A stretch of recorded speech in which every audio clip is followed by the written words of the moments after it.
Have you ever looked at a war on the news and felt something deeper than fear, like it wasn't just about missiles or land, but about pride, wounds, pain, and purpose?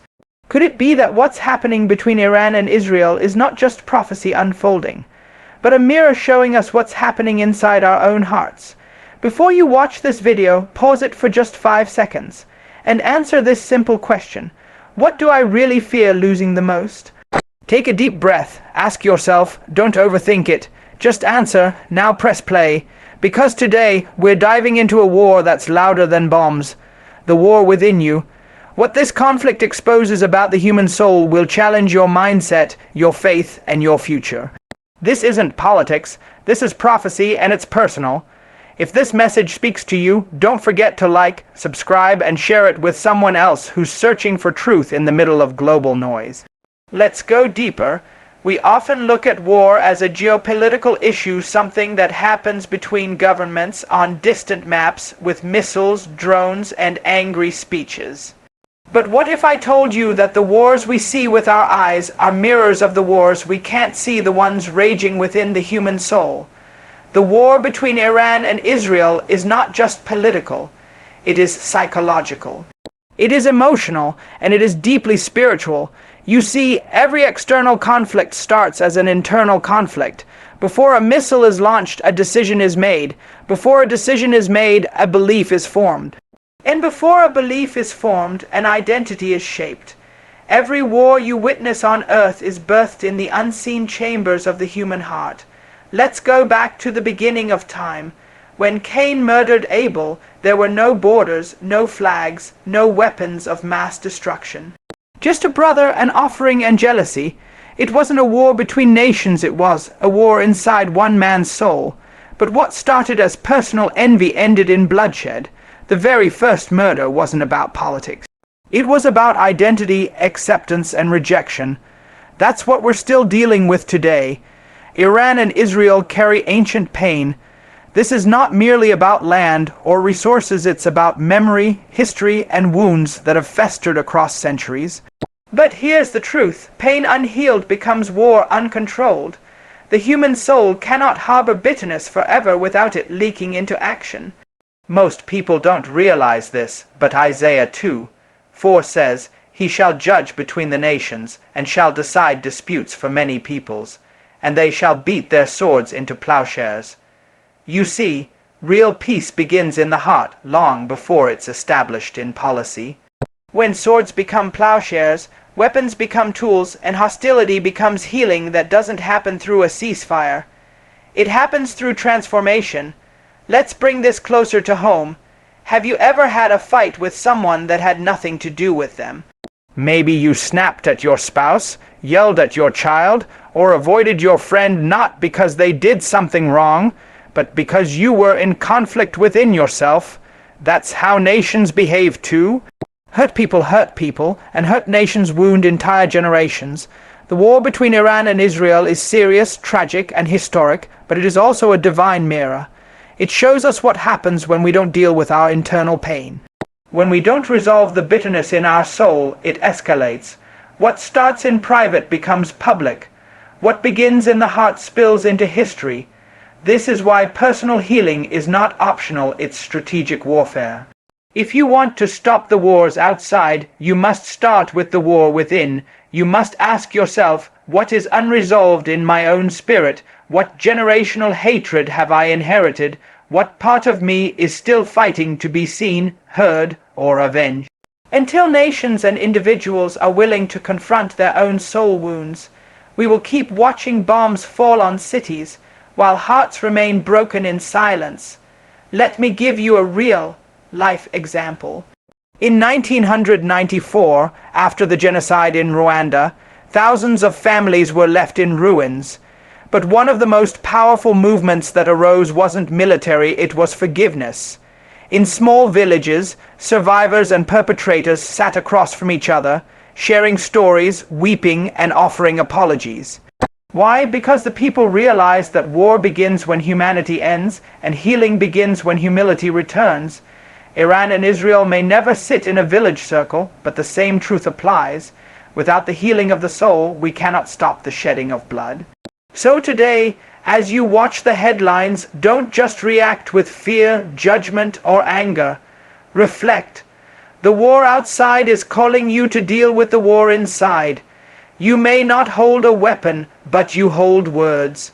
You may not wear a uniform, but you carry wounds, and your healing is not just about your peace, it could be the seed that stops the next war in your bloodline. The world doesn't need more weapons, it needs more healed people. Because healed people don't destroy, they build, they restore. They create peace not by demand, but by example. The war you see is not just about borders. It's a mirror. Watch closely. Because what you're seeing on the outside is begging you to confront what's unresolved on the inside. Before every war is a wounded ego. Behind every invasion, there is a threatened identity. And beneath every clash of nations, there lies a silent battle for significance, legacy, and survival. Pride is not just a personal flaw, it is a global force. It turns policies into provocations and insecurities into strategies of destruction. The tension between Iran and Israel is drenched in history, but what gives it fire is pride, national pride, religious pride, ethnic pride. These nations aren't only fighting for land, they're fighting for something far deeper. The validation of their existence, the superiority of their narratives, and the dominance of their truth. When identity is not rooted in truth, it becomes weaponized. That's what we're seeing. Nations use history as a sword. They use religion as a shield, and they use memory as a justification for retaliation. But all of it stems from an identity crisis, not knowing who they truly are in God's divine timeline, and therefore seeking it through control, dominance, or revenge. Pride has always preceded destruction. Proverbs 16:18 says it plainly. Pride goes before destruction, and a haughty spirit before a fall. But this isn't just about a nation's downfall. It's about the inner collapse of a person who builds their worth on fear instead of faith, performance instead of purpose. Let's step away from the battlefield and look into the mirror. Think about how many decisions in your life were driven by pride, not confidence, but insecurity disguised as strength. How many arguments were fueled not because you were right, but because you refused to be wrong. How many relationships were ruined not because of betrayal, but because of bruised egos. This is the same spirit that escalates international conflict. Leaders who cannot apologize, governments that cannot forgive, ideologies that cannot coexist, all because pride refuses to bow to truth. Take, for example, the Cold War. It wasn't fought with bullets, but with pride. Two global superpowers racing not just to be stronger, but to be right, to prove their system was better, their way of life more superior. The cost: decades of fear, proxy wars, economic manipulation, and a planet walking on eggshells. Pride isn't loud only in parades and speeches. It whispers in policy meetings. It leaks into military budgets. It shows up in the refusal to negotiate, the escalation of sanctions, the refusal to see the humanity in the other. Israel and Iran both see themselves as divinely positioned, historically justified, and morally correct. When two entities are convinced of their absolute rightness, dialogue becomes impossible. That's what pride does. It deafens the ears and blinds the eyes. It silences wisdom and exalts self-preservation. And once pride takes the wheel, humility is pushed out of the vehicle. The identity crisis is even more dangerous, because when people don't know who they are, they become whoever fights them hardest. Israel defines itself through centuries of survival, persecution, and covenant. Iran defines itself through revolution, resistance, and theological mission. Both are fighting not just each other, they're fighting for the right to exist as they believe they should. But no identity built on opposition can lead to peace. If who you are depends on who you oppose, then you will always need an enemy to feel complete. That is the trap of both personal and national pride. It doesn't allow rest. It requires conflict to validate purpose. Jesus faced this same dynamic when he stood before Pilate. The Jews wanted a king who would fight Rome. The Romans feared a man who claimed divine authority. But Jesus stood silent. Why? Because his identity didn't come from the applause of men or the approval of systems. It came from above. That's the kind of identity that can never be threatened and therefore never reacts in fear.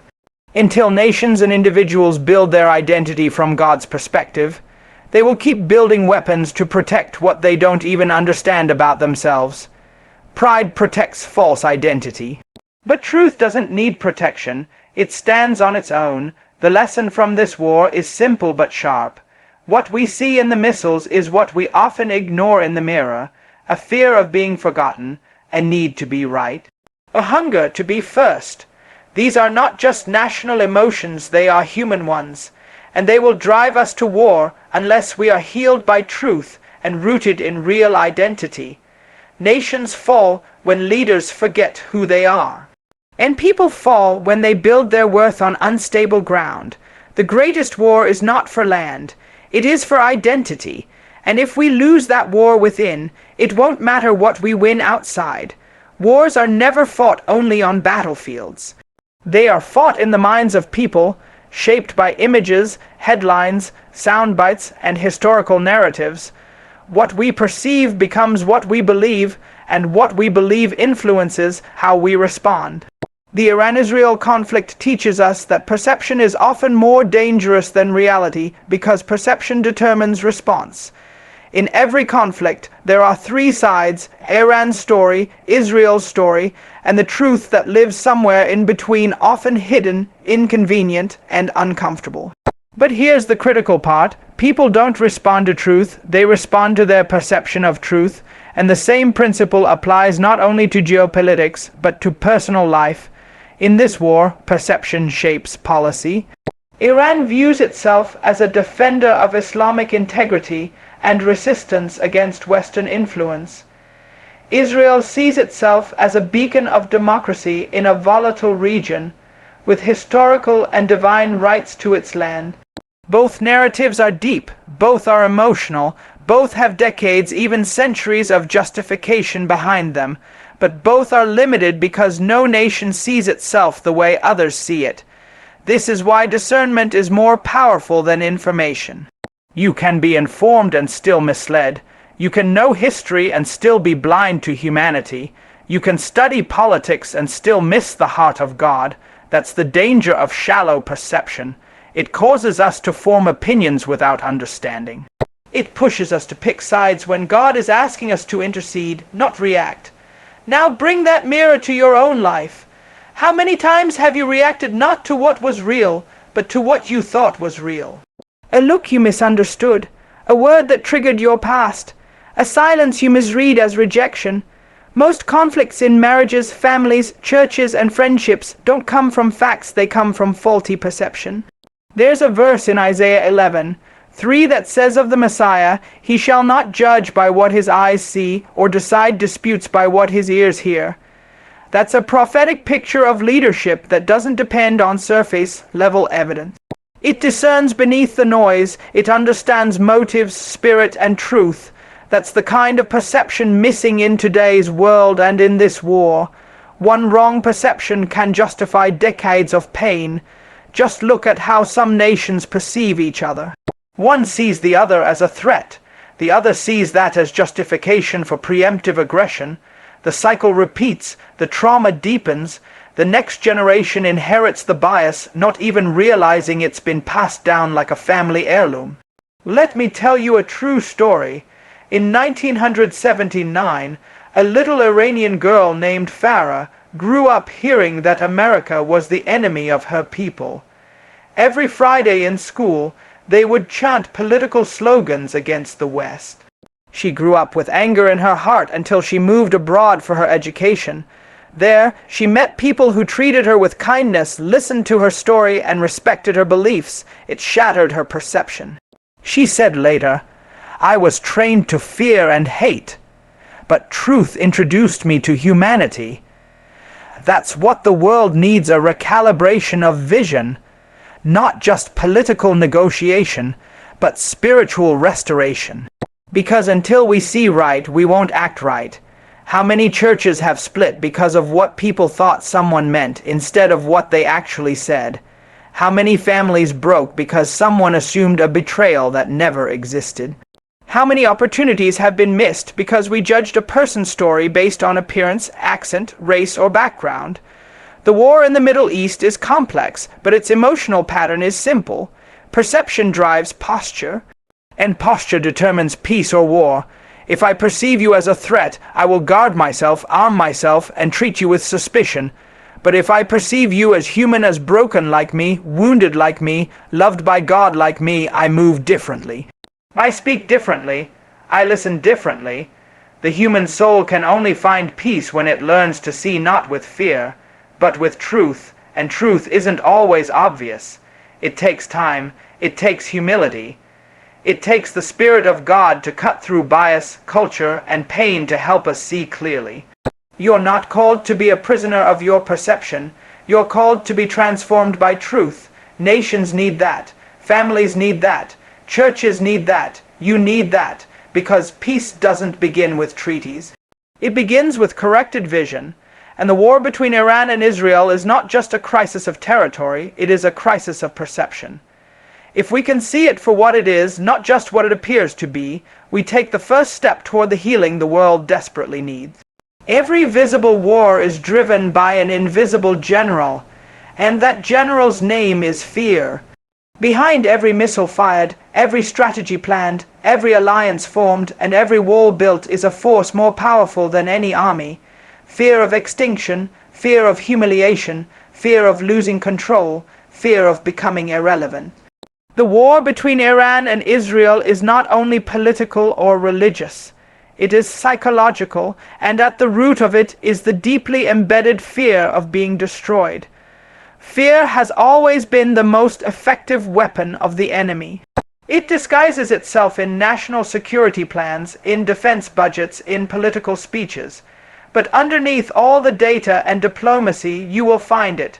Fear of losing what has been built, fear of being forgotten, fear of having no legacy. Iran fears cultural and spiritual domination. Israel fears annihilation and betrayal. Both have legitimate scars from history. Iran remembers colonization, foreign interference, and the cost of revolution. Israel remembers the Holocaust, centuries of exile, and betrayal in global diplomacy. But when fear writes your script, your decisions become reactive, not redemptive, and here's the truth. Fear always overcompensates. It builds bigger walls than necessary. It fires sooner than wisdom allows. It interprets silence as threat and cooperation as manipulation. Fear assumes the worst. And when two entities governed by fear face each other, war becomes inevitable, not because it's logical, but because it feels safer to attack than to be vulnerable. Think about your own life. How many decisions have you made based on fear and disguised them as wisdom? How many opportunities have you avoided because you feared rejection? How many people have you pushed away, not because they hurt you, but because you feared they might? Fear is not just a political emotion. It is personal. It shows up in parenting, in business, in friendships, in ministry. And just like nations, individuals react when they feel threatened. A man afraid of failure won't take risks. A woman afraid of abandonment will sabotage love. A leader afraid of criticism will control instead of serve. The human soul, when governed by fear, becomes a slave to safety, and never walks by faith. Let's examine this through Scripture. In Numbers 13, God sends 12 spies into the promised land. 10 come back with fear, and only 2 come back with faith. The 10 say, "We were like grasshoppers in our own eyes, and so we were in theirs." Did you catch that? They projected their fear onto the enemy. Their self-image was so damaged that they assumed defeat before the fight even began. This is exactly what fear does in global conflict. It magnifies the enemy and minimizes God. Israel sees Iran's weapons and feels alone. Iran sees Western alliances and feels trapped. Each interprets the other's strength as an existential threat, forgetting that God is not limited by military rankings or political coalitions. But let me make this personal. Fear can cancel your destiny if you give it your voice. The moment you start repeating the enemy's narrative, you give it power. That's why the most repeated command in Scripture is not be holy or be perfect. It is do not fear. God knew that fear would be the greatest temptation of his people, because fear cancels vision, silences faith, and poisons relationships. In 2 Timothy 1:7, Paul writes, "For God has not given us a spirit of fear, but of power and of love and of a sound mind." That's not just a promise, it's a pattern. Fear is a spirit, which means it doesn't just influence your thoughts, it infects your spirit, and if you let it lead you, it will eventually destroy you.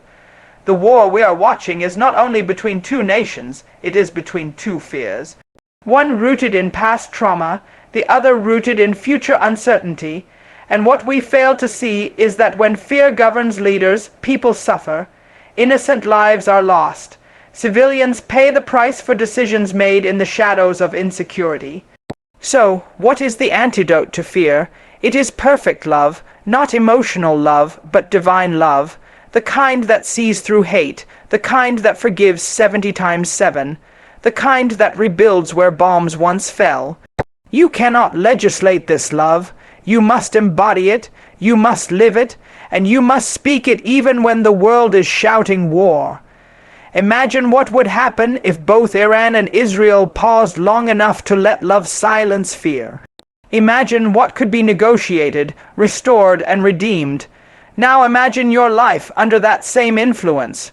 What would change if you no longer lived from fear, but from faith? Fear may be invisible, but it has visible consequences. It fuels wars, it builds prisons, it writes false stories, and it keeps both nations and people from becoming who God called them to be. Break fear's grip, and you will see the war differently. Not just the one on the news, but the one in your own soul. What if I told you that this war isn't just about borders, missiles, or political ideology? What if, beneath the smoke and chaos, the deepest battle isn't for land, but for identity? The Iran-Israel war, at its core, is not merely a territorial struggle. It is a cry for recognition, a fight for legacy, and a desperate attempt to answer a single, soul-shaping question: who are we, and who decides that? Every war is rooted in identity. It's never just about what's on the map, it's about what that land represents to the people who claim it. For Israel, the land is covenant. It's the physical manifestation of a divine promise. For Iran, its stance is rooted in a centuries-long spiritual resistance, wrapped in cultural pride, and defined by a theological mission. Both nations aren't just defending territory. They are defending a narrative, and where narrative collides, identity becomes the first casualty. This mirrors your life more than you realize. Just like nations, individuals experience identity war. You may not have missiles aimed at you, but every day the enemy launches mental and emotional attacks designed to confuse you about who you are. These are not military battles, but they are violent just the same. You fight the voice that says you're not enough. You battle the past that tells you you'll never be more than your mistakes. You struggle to believe you're called, anointed, chosen. That is an identity war. The Bible is full of these internal conflicts. Remember Jacob, before he became Israel, he was fighting himself. He deceived his way through life until one night he wrestled with God not for blessing, but for identity. He said, "I will not let you go unless you bless me." But God didn't give him money, status, or land. He gave him something greater, a new name, because if the enemy can keep you answering to the wrong name, he'll keep you walking in the wrong destiny. Apply this to the nations in conflict. Israel is fighting to retain a name that cost blood, history, and divine favor.